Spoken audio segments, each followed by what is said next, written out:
shots here. So what I'm going to do is, this is in Chicago, and I'm just going to choose the same old thing here, and I'm just going to choose Edit in Photoshop, Merge to HDR Pro in Photoshop. So we're going to go here, and these are full-size RAW files. So it's going to take a little bit longer. See, it's at 16% view, but it's still pretty quick. Pardon me. So we're kind of sticking these together. And to me, this is really exciting because this is the future of HDR. So what we got is 32-bit. Now, I could talk about the removing ghosts and stuff later, but I'm not going to worry about that. I'm saving it out as a 32-bit file now. Now, the key to this is you do not save it as a PSD. You have to save it as a TIFF. That's okay because it supports a 32-bit TIFF. So I'm just going to choose here, and I'm going to choose File, Save As, and I'll do the whole process. I'll dump this on the desktop, and I'm going to change this to a TIFF, and click Save. See, 32-bit floating point. Floating point, you know, so you can move it because it can't show everything all at once. And then at this point, I'm just going to shut down Photoshop. Is it saved? I'm not going to save it. And then at this point here, I'm just going to choose Import. And I'm going to grab my desktop. Here's my desktop here. Oh boy, what else am I showing in here? Definitely. I'm a very private person. I don't know why I do presentations. I should turn off the subfolders. Why don't I do that? There we go.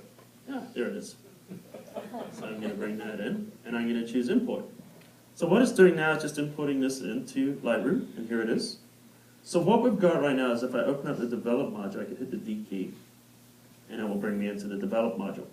What I have right now is I have that 32-bit file right here in Lightroom. Why would I want to bring this into Lightroom, and why would I want to bother? You know, I just took the 3 perfectly good photographs, brought them into Photoshop, just to bring them back to look worse. Why would I bother doing that? Here's the thing about it. If I look at this, look at the exposure. Now I have the entire dynamic range here inside of Lightroom.